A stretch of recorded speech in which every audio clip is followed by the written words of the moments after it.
Hi, I'm Stephen Schultze, and I'm the host of Real Talk, the monthly show that looks back at filmmakers as they've gone through the Zaki Gordon Institute for Independent Filmmaking. And today we're talking with Brett Amick. You got it right. I know. I've known you now for probably almost 2 years, and I've mispronounced your name until tonight. True, but everybody has all my life, so that's okay. So I'm forgiven. You're forgiven. You're moving on. Yes. What are you doing with that mug? I mean, I don't think challenging your supremacy. Well, I mean, it's obvious that nothing can beat the real, official Real Talk. See, it's so big I can actually hide your My head. face? I see that. See, I'm but we pretty good on did camera. decide that girth was better than length earlier?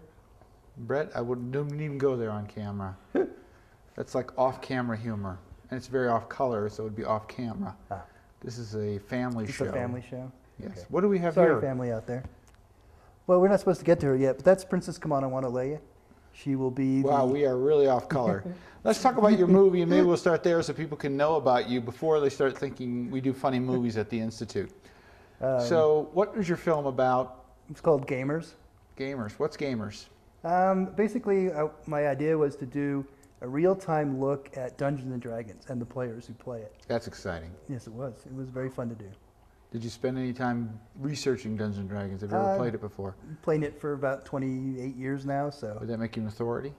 That makes me an authority. Is there a level of playing that you aspire to? Grandmaster Geek.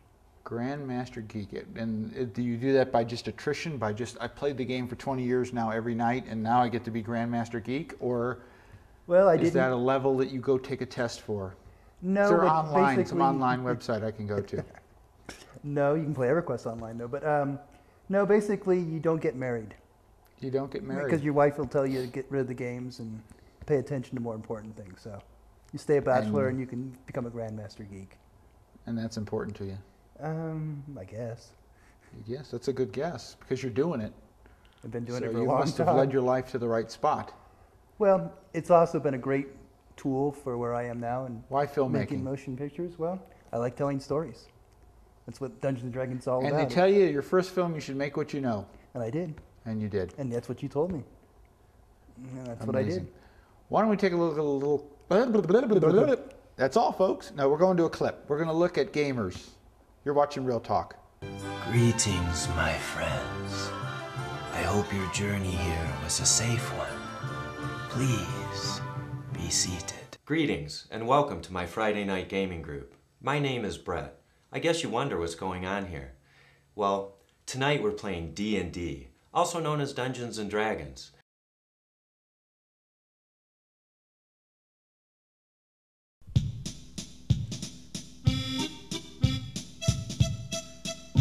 Hi, I'm Princess Kamana Wanalea, 5th Circle Clerk of the House Lunaria, the Moon Goddess. She has long red hair, green eyes. She smells of apple blossoms, and on her inner thigh Hi, I'm not gay. Just because I play a female character doesn't make me gay. Once again, we're back and we're watching Real Talk. Actually, we're not watching Real Talk. We're looking through the television at the folks at home who are watching Real Talk. And we're talking about film. Okay. What's your favorite movie? What's my favorite movie? Give me a genre. I've got too many. How about science fiction? Science fiction. Aliens. Horror, Evil Dead 2. Comedy drama, Big. What kind of movies do you want to make? I want to make one of everything. Even want to make a musical. A musical? And a love story, believe it or not. I want to try to do one of everything in my life. Will you involve this particular... Can I touch your sword? You may touch my sword. Are you going to Only you may touch this in any of your movies? It was in Gamers. Does this only have leather, or is there actually a sword inside? No, you can pull it out. Whoa, there it is. Oh yeah. Look out, folks. That would be a horror movie. Fantasy. Fantasy.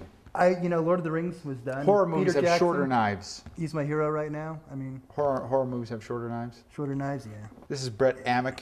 If you don't know, you've been watching Real... Got it right the first time. Amick. There you go. Brett Amick. Long A. You're watching Real Talk, and we're talking filmmaking. Brett, you came to the Institute to study filmmaking because of what reason? I was a little kid when I first saw Pong, And I realized that one day Hollywood would be in a box and it would sit on my desk, and that's when I'd make movies. I always wanted to make movies, but I never wanted to go to Hollywood. You know, that world's close, isn't it? It's here now. That's what It's I'm here doing. right now. Yeah. Let's talk about you. You're in a wheelchair. Yes, I am. No one would know this because you're sitting on a couch right now, but how do you make movies as someone? We talked a little bit earlier about digital technology, and we talked about it during the break, and the opportunities it's created for people who are a little more restricted in their movement. What has it opened up for you? What do you find? Well, on the post-production end, it's fantastic. I mean, the ability to do everything on a computer nowadays just is, you know, anybody in that kind of situation can overcome and achieve through digital filmmaking. As for some of the stuff on set, well, I've discovered there are some limitations. Did you worry when you first chose filmmaking as a career choice that you might be limited?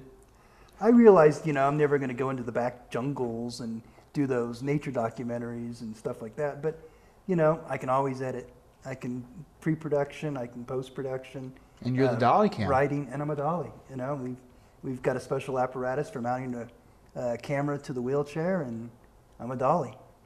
You're the man. Brett Amick. Amick.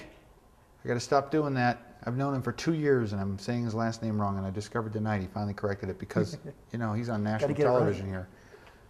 You're watching Real Talk. I'm your host, Stefan.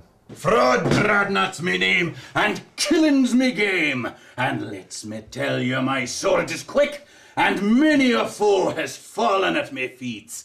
And if it should be my day to die, then I shall drink this night with me lords in Valhalla.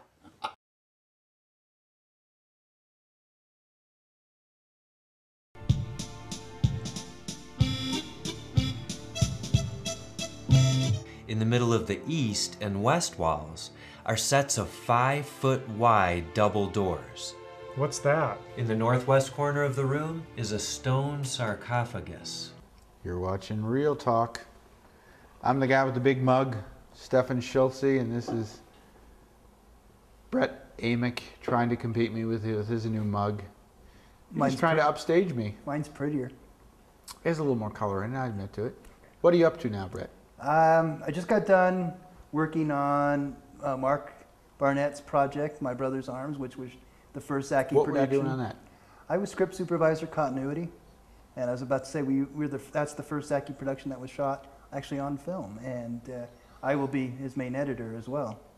Oh, pretty awesome. I'm also editing Dara Waters' film that she's doing on the Cowboy Mounted Shooters Association. And you are doing a documentary. And I'm doing a documentary on local artist Paul Lawrence Curtis and his series of paintings, the Women of Honor series, that debuted here at the Zaki Gordon Institute in February. And that's actually your film, The Women of Honor, the Lawrence Curtis one, yes, right? Yes, that's my It's a documentary you're doing through Zaki. Correct. As you go through the documentary program now, having gone a year ago through the narrative program. Correct. How is the doc and the narrative program different? Well, it's interesting because the documentary, I learned that it's much more free form. I mean, you don't really, narrative, you go into it with a script and an idea. In a documentary, you go into it with an idea, but you don't really have a script, you don't have anything to follow. You just shoot and shoot and shoot and shoot, and then see what you got in editing, and that's where that's where the story comes. Sometimes you have an outline and well, an outline, but even then, what you questions. start with an outline may not be what you end up with. Very at true. the end. You reinvent at the end. You do a lot of the storytelling in post. Yes. And in narrative, you have pre-scripted pretty much everything, and you're just shooting a script. Yes. And actors are acting and performing exactly how you want them to perform, hopefully. Hopefully. Hopefully. Where do you see yourself in 10 years? I don't know, holding an Oscar. Holding an Oscar? Yeah. For what? Probably something that I've either written or directed. I wouldn't star in it. I wouldn't, never be in front of, I won't say never be in front of the camera because I am Brett, in front I'm of going the to camera. let you, you're right now, people are watching. I know. This is your debut? Trying to ignore it like it's not really there. That's why I'm looking at you. Is this the first time you've been on camera? How does it feel? What does it feel like to know that 1 million visitors to Sedona are going to put their eyes on you? Ooh, a lot of pressure. Can you feel it? Can you Yeah. touch the glass? I can feel them all over my body right now. All those eyes. That's Please, pretty please scary. take them off the screen. I don't want that image, Brett. Okay. Taking it out of my mind, letting it go, letting it go. You're watching Real Talk. I'm your host, Stefan Schultze. Brett Amick is the man with the plan. Thanks for watching. And cut. As you move to the spot where the treasure is, from the north hallway, you hear the sound of a beating drum and running feet. Oh,